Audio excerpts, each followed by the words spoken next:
bergelar zahid, di langit ketiga arif, di langit keempat bergelar wali, di langit kelima bergelar taqi, di langit ketujuh bergelar azazil. Makanya ada iblis itu, ada yang sebelum jadi iblis dia adalah malaikat azazil, ya. Iblis itu karena kesombongannya menjadi iblis, itu malaikat pun bisa jadi iblis, ya.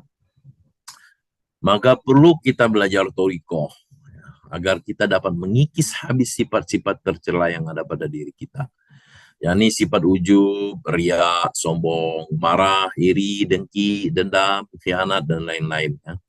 Ini perjalanan seperti juga abid, zahid, arif, wali, taqi, qazin, dan azazil, ya. Di qazin adalah yang keenam, ya.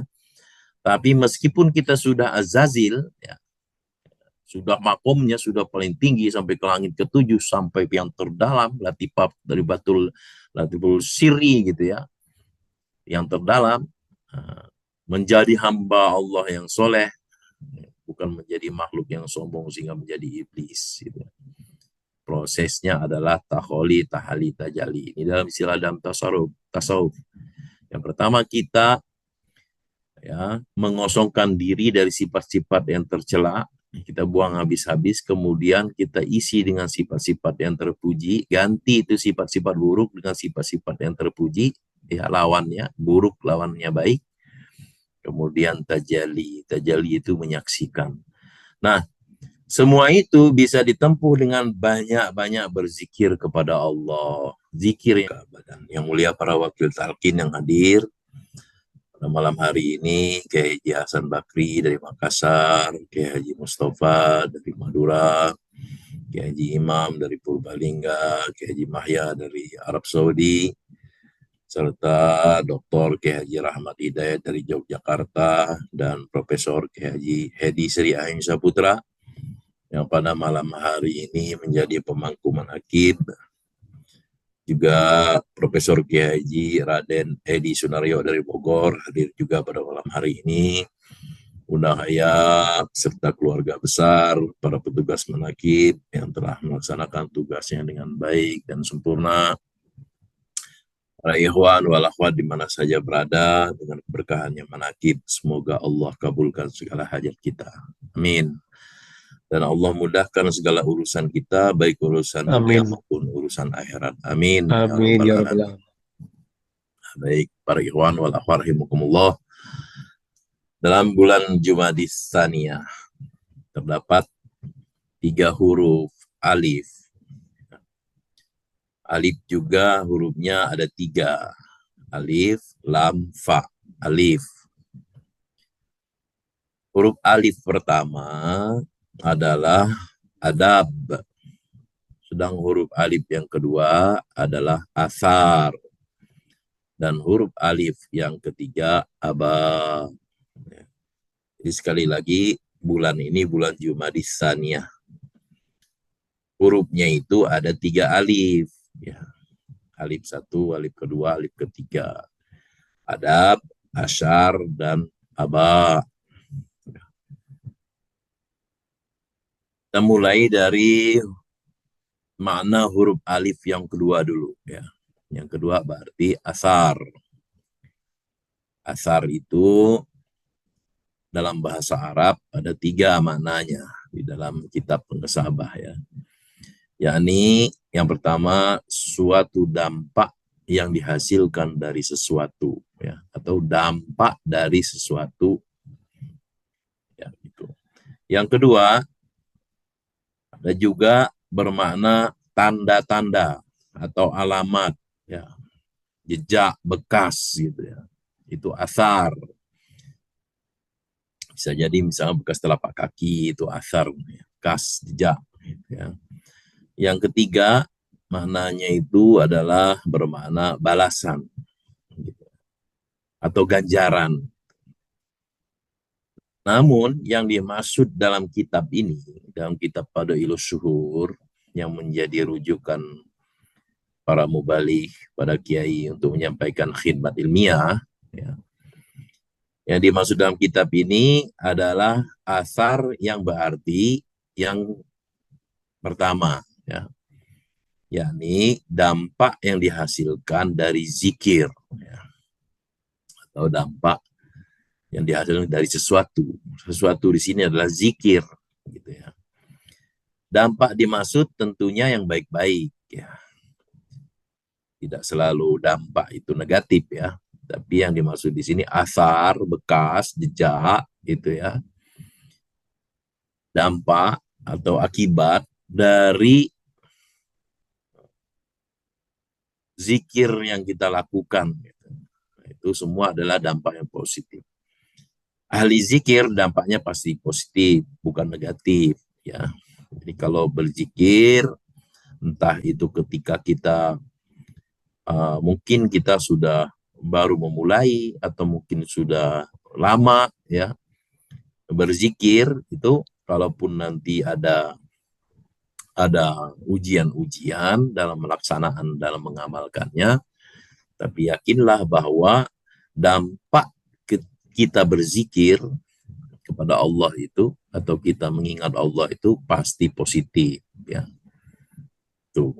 Itu yang harus kita camkan betul-betul, ya. Nah, dampak tersebut tumbuh dan tampak kepada murid yang berzikir dengan menjaga nafsu dan napasnya pada setiap dan helaan napas di setiap waktunya, setiap hari, dan setiap malam. Hatinya tidak lupa dari mengingat Allah.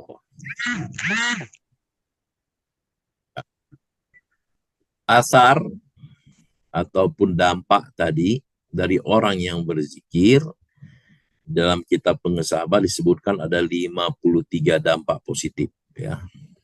Saya tidak bacakan satu persatu karena waktunya. Ada 53 dampak. Jadi ikhwan wal akhwat, nggak harus kiai, nggak harus mubalik, ya, untuk membeli kitab Pengesahabah itu. Banyak, ya, di dalam majlis-majlis manakib dijual oleh para ikhwan, itu beli, gitu, baca, gitu, ya. Ada 53 dampak, ya, ataupun asar dari orang yang berzikir kepada Allah. Nah, di dalam kitab itu dimuat juga Imam Abdul Wahab Asy'arani, ya. Beliau mengatakan ketika zikir telah menguasai seseorang, maka menjadi larutlah rasa cinta kepada nama yang diingatnya di dalam rohani pengingatnya. Sehingga sebagian ahli zikir ketika dilempari batu, kemudian mengenai bagian dari tubuhnya dan meneteskan darahnya di tanah, maka tertulislah lafaz Allah.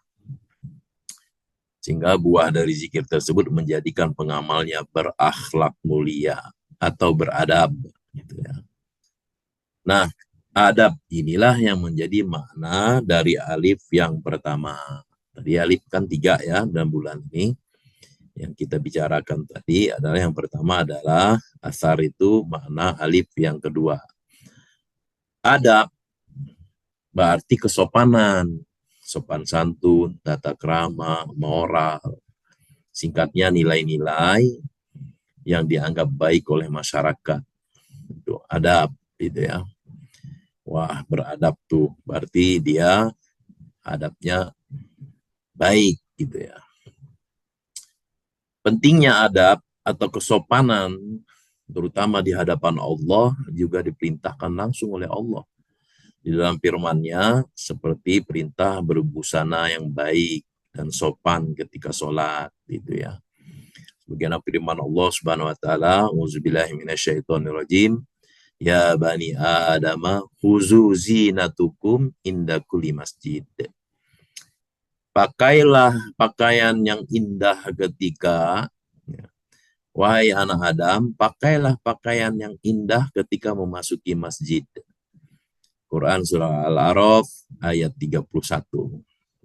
Jadi kalau kita ke masjid itu dengan pakaian yang indah-indah, ya, dengan yang bagus, yang bersih, yang terbaik, terutama kalau sholat Jumat, sholat Id, ya, Idul Fitri, Idul Adha, itu kita disunahkan untuk memakai pakaian-pakaian yang terbaik, gitu, ya, dari yang kita miliki, gitu, ya.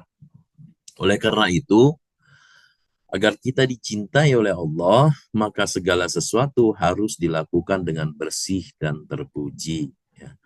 Ketika kita dalam melakukan ibadah, diwajibkan untuk menutup aurat, berwudu sebelum sholat, atau malah sekarang kita diwajibkan oleh pengesahaba untuk selalu menjaga wudu. Itu batal wudu, wudu lagi, batal wudu, wudu lagi. Kencing gitu ya, atau buang air kecil, buang air besar, selesainya wudu gitu ya. Dulu ketika umroh, ketika di Arab Saudi, pengesahaba menyentak kita semua murid ya, tega-teganya setelah cebok tidak berwudu sekalian gitu ya.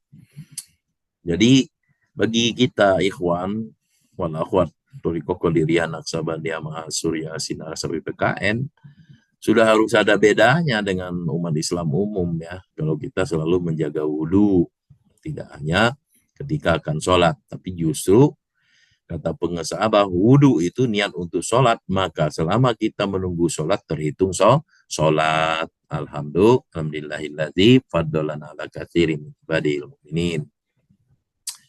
Kemudian kita diwajibkan mandi ya. Kalau kita lagi junub itu wajib mandi itu ya. Kalau misalkan malam hari atau di mana dingin gitu ya, misalkan sudah berkeluarga gitu ya, disunahkan untuk berwudu. Kalau memang Nabi SAW juga kadang juga berwudu gitu ya, gitu. Atau bersuci dari hadas gitu ya, dan berhias. Jadi Allah itu cinta dengan keindahan. Gitu. Allah itu indah, maha indah, maka cinta dengan keindahan gitu ya. Berhias, ya, tentu berhias begini sesuai dengan yang disyariatkan oleh Islam, yang diajarkan oleh kanjeng Nabi Muhammad Shallallahu Alaihi Wasallam, terutama para akhwat gitu ya.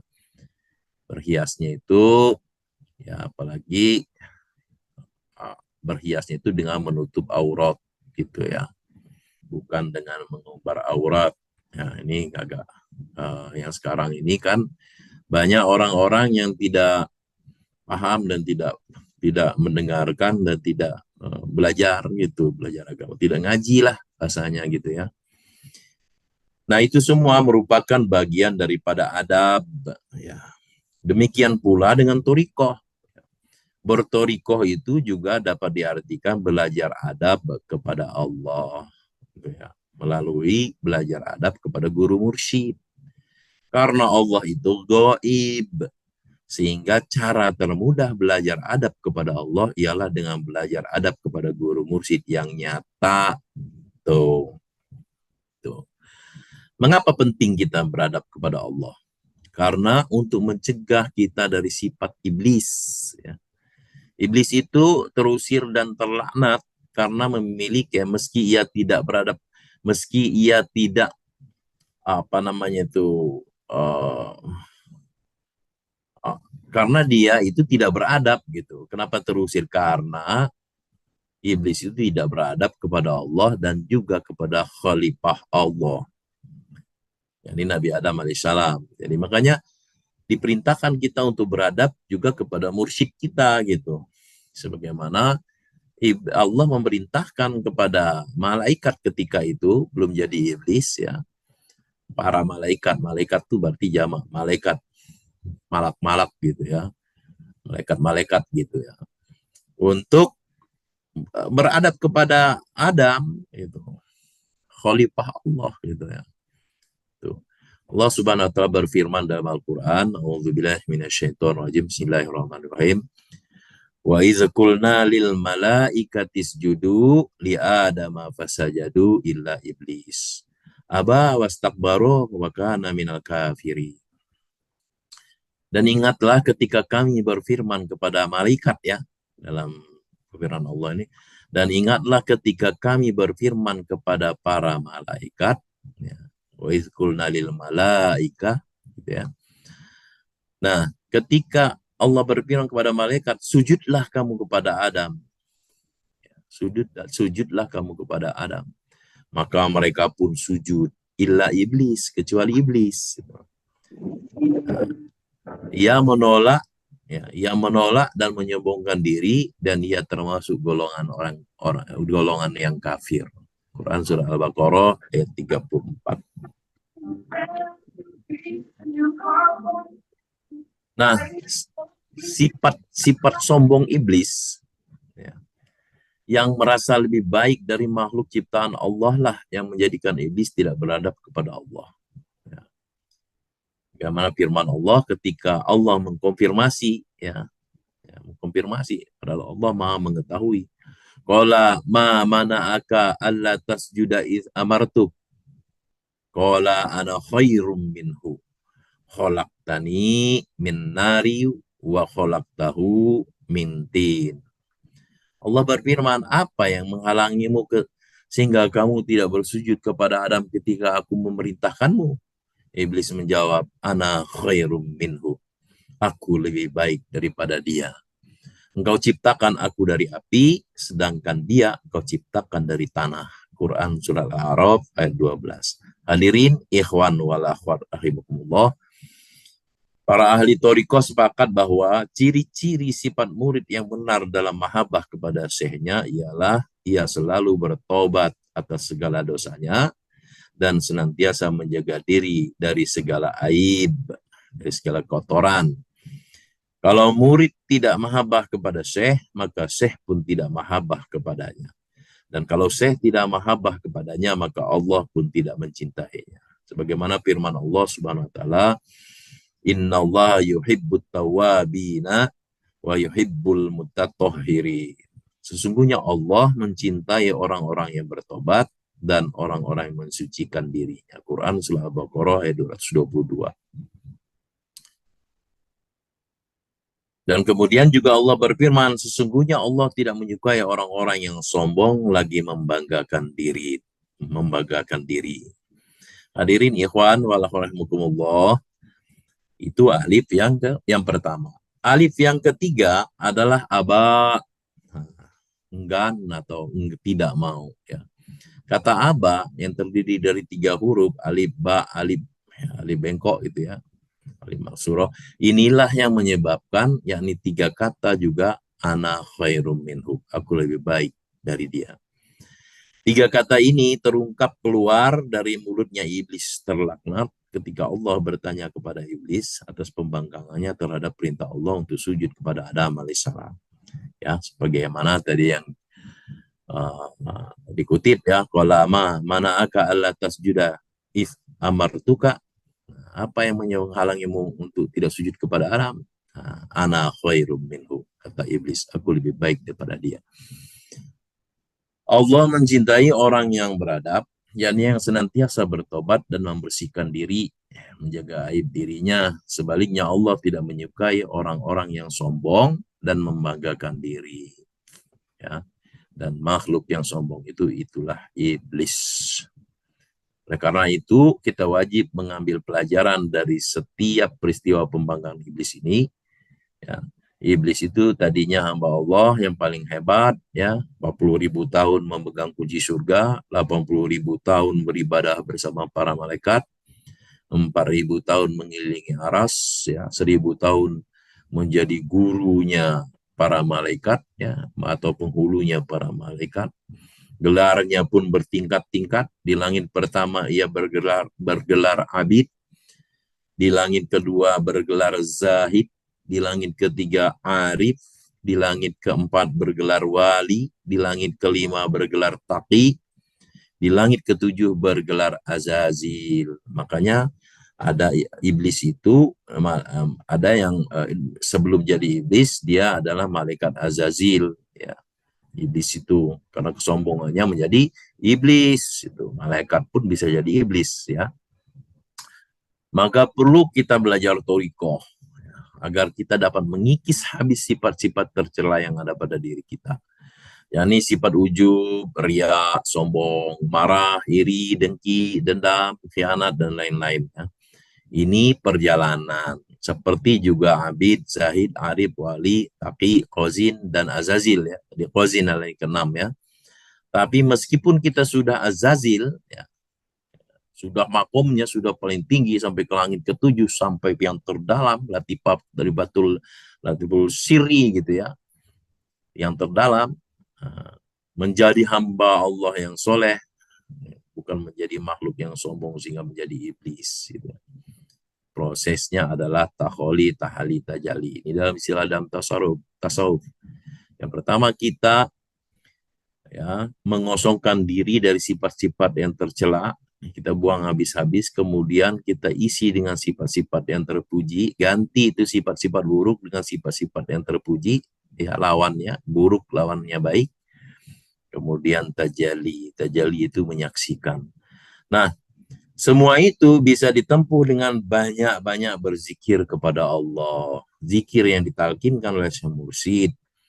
Sehingga dari hati kita yang kotor, yang dipenuhi dengan sifat-sifat tercela, dengan zikir dari guru mursyid, hati kita menjadi bersih, dipenuhi dengan sifat-sifat terpuji.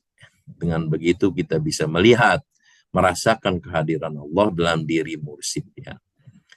Karena mursyid sudah selalu bersama dengan Allah Subhanahu wa Ta'ala. Makanya ketika saubah kepada pengesah abah itu jangan tawajuh nunduk.